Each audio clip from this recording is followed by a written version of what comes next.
Eu queria fazer esse vídeo aqui há um tempo já. Ele tem um ar um tanto quanto diferente, e o que vai acontecer aqui é que basicamente eu vou contar o meu ponto de vista sobre a série do Coelho. De uma maneira um pouco diferente, que talvez vocês não estão acostumados, mas se acomoda aí na tua cadeira, pega um lanche e vem comigo nessa jornada.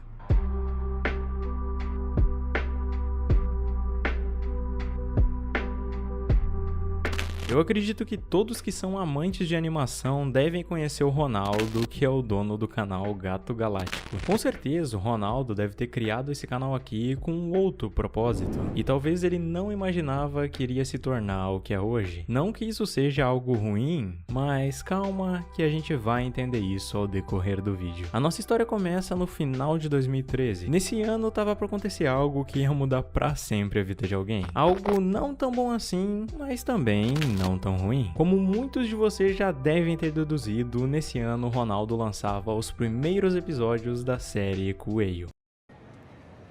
Oi, Coelho! Você quer uma cenoura? Não, eu quero sanduíche.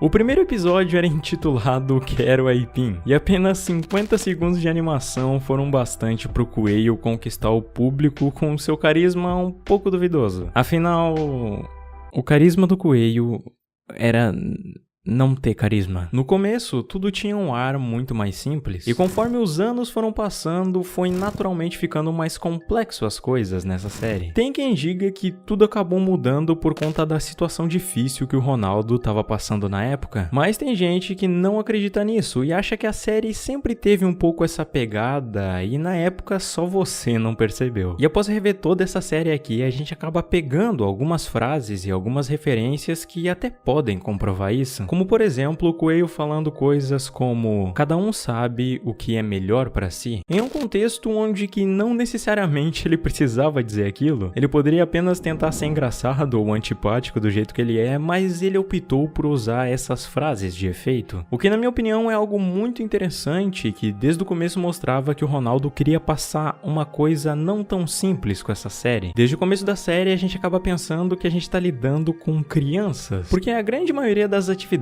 que são feitas são brincadeiras que remetem à infância, que talvez remetessem à infância do Ronaldo, por exemplo. A personalidade do Coelho, pra mim, ela não é feita à toa, apenas pra ser algo engraçado ou coisa do tipo. O Coelho é alguém antipático, que nunca demonstra interesse em conversar com as pessoas e somente faz as coisas quando alguém insiste. Em nenhum momento da série, o Coelho ele toma decisões por si próprio, quer dizer, quase nenhum momento. E quando a gente estava assistindo a série Coelho, a gente não percebia esse tipo de coisa. A nossa primeira reação para tudo isso aqui era rir, achar fofo, achar engraçado, mas analisando melhor a gente percebe que tem algo de errado acontecendo com o Coelho. Mas é óbvio que quase ninguém na época iria perceber isso. Afinal, também a maioria das pessoas que viram isso aqui na época ou eram adolescentes ou crianças. Então talvez era exigir um pouco demais que essas pessoas entendessem isso logo de cara. Nessa situação, a gente pode ter inúmeras interpretações, como a própria depressão, por exemplo, em que a pessoa geralmente ela não quer conversar, não quer fazer muita coisa, e isso é claramente um problema. Um problema que os amigos do Coelho aparentemente tentam solucionar e ajudar, seja puxando conversa com ele ou chamando ele para fazer alguma brincadeira. E vocês lembram que a gente comentou que inúmeras vezes as coisas que eles fazem e brincadeiras elas remetem à infância? Bem, como eu disse, eu acho que isso não é à toa. Em alguns episódios mais pra frente, a gente percebe que o Coelho ele tem uma dificuldade imensa de se lembrar das coisas. No episódio A Placa, as Memórias e a Inscrição, é onde a gente descobre que o Coelho tem problemas com a sua memória. Nesse episódio, o primo fala sobre um torneio e convida o Coelho para participar. O Vaco, ele acaba explicando que para se inscrever nesse torneio, tu precisa golpear uma placa. E depois, essa tal placa, ela vai analisar suas memórias e logo em seguida, tu já vai estar inscrito. Então, o Vaco, ele vai primeiro e acaba mostrando uma lembrança dele, uma lembrança que ele tinha, de quando ele era uma criança. Nessa lembrança, o Coelho ajuda ele a sair de uma situação difícil ali, e o Vaco responde que quando ele crescer, ele quer ser igual ao Coelho. Um dia, quero ser forte e legal, como ele, Coelho.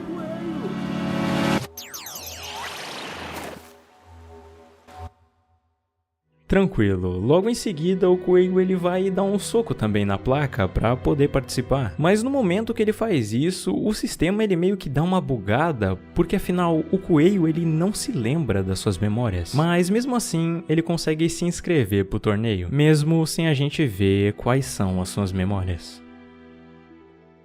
Essa questão do coelho não se lembrar de quem ele é também pode ser interpretado como alguém que não sabe mais quem é. Alguém que não se reconhece mais, como se tudo aquilo agora que a pessoa está vivendo não fizesse mais sentido. Então a teoria é que os amigos do coelho estão tentando ajudar ele a se lembrar das coisas, fazendo brincadeiras que remetem à infância, só se concretiza ainda mais no episódio Lembranças do Céu. O episódio começa logo após eles terminarem de treinar com o pai do Vácuo. Eles estão seguindo pro torneio quando eles são apresentados a uma nova personagem, a Kuguja. Vocês estão fortes, hein? Kuguja! Oi, Vácuo. Oi, coelho.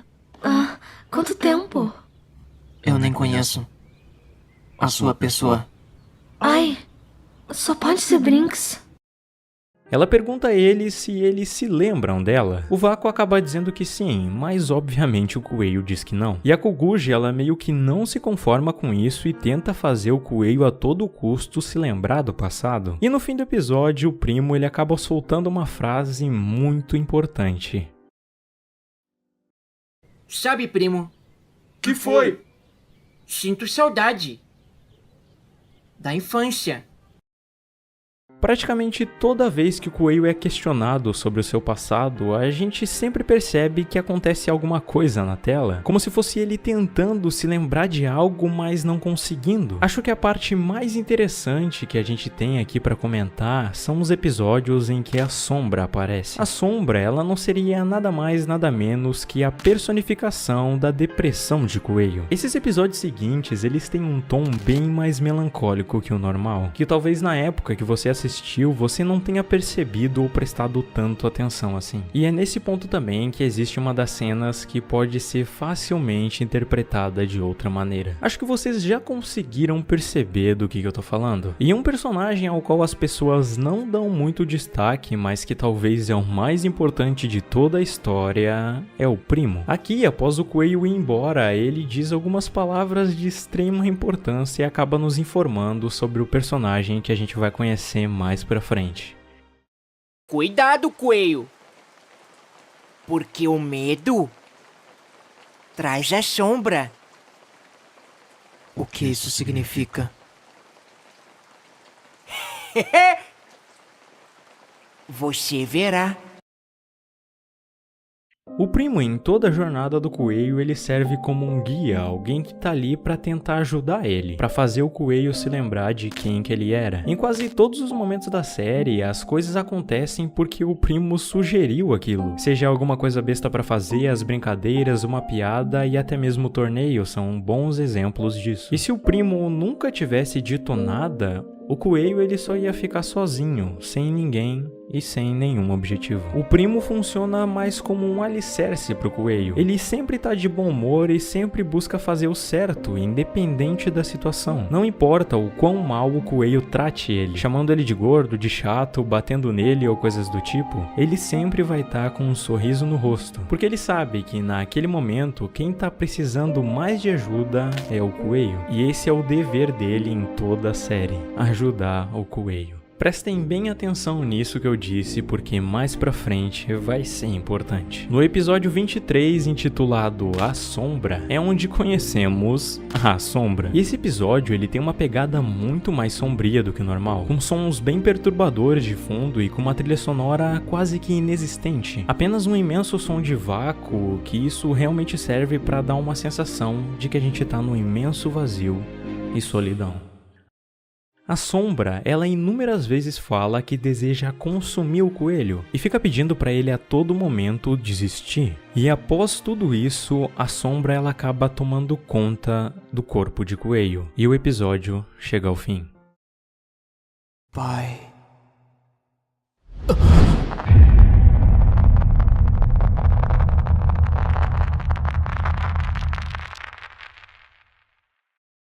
O episódio seguinte começa e desde então a gente percebe que ele vai ser o último, tanto pela sua duração, que tem mais de 11 minutos, quanto pelo seu nome, A Luz. O Kuei acorda em uma espécie de submundo que a gente pode interpretar como se fosse o subconsciente dele. Nesse momento, um dos personagens mais importantes da série aparece, o Primo. E ele explica que o Kuei agora ele foi consumido pelas sombras e que o dever dele agora é tirar ele daquele lugar. E eu acho que é exatamente nesse momento, depois de acontecer tudo isso, que a ficha começa a cair. E a gente acaba percebendo que tudo aquilo é uma grande metáfora sobre a depressão, sobre alguém que sofre com isso, e tudo fica ainda mais claro após o Kuei dizer algumas palavras típicas de alguém que sofre com esse tipo de doença. Honestamente, eu nem ligo. Eu quero ficar sozinho. Vá embora. Tudo isso é muito triste e melancólico e parece que não tem mais solução, que é tarde demais. Mas na verdade, não é bem assim que funciona. Mesmo que tudo pareça perdido, sempre tem uma saída, cara. E nesse caso, a saída do Kuei foi ver o quão mal ele ia fazer para os seus amigos se ele se deixasse ser consumido pela sombra. Se ele deixasse a depressão tomar conta de tudo, o Primo fez ele enxergar isso. O Primo sim ajudou ele a sair de tudo isso, e às vezes é isso que a gente precisa. Uma pessoa que nos ajude a enxergar o quanto nós somos importantes para alguém. Mas acontece que nem sempre a gente tem essa pessoa. E o Kuei, de certa forma, não tinha. O Primo naquele momento era apenas uma personificação do pouco da felicidade que ainda existia no seu coração. E coube somente ao Kuei aceitar isso, aceitar que ele precisava sair de tudo aquilo, pelo bem dos seus amigos e o mais importante ainda, pelo seu próprio bem. E assim se encerra a história de Kuei, com ele se libertando das sombras que o atormentavam, para poder assim, enfim, caminhar em direção à luz.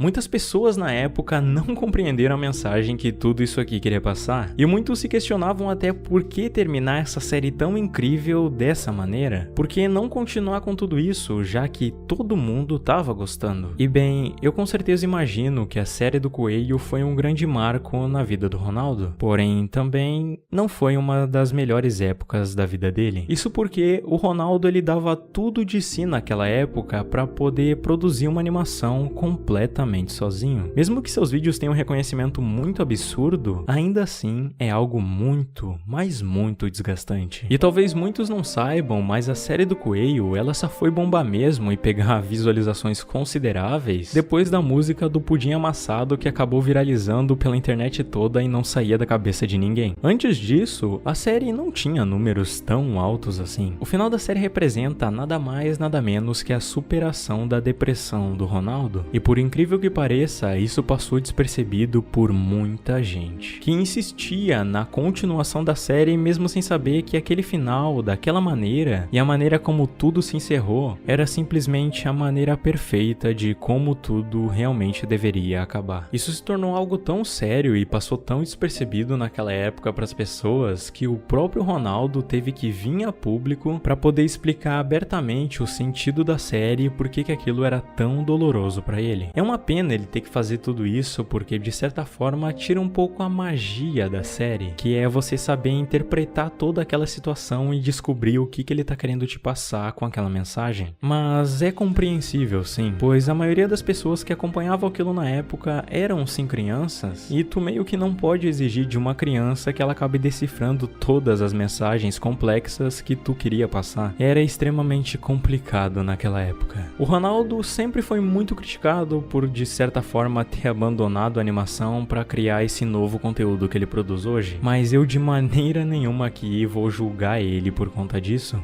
Afinal, você precisa produzir o que te faz bem, o que te faz feliz e o que é mais viável para você em questão financeira. A gente precisa saber balancear todas essas coisas. Basta uma simples olhada em algumas fotos antigas do Ronaldo para perceber o quão triste ele era fazendo aquele conteúdo. E vendo os vídeos dele hoje, a gente percebe o quão feliz ele tá finalmente produzindo algo que ele gosta.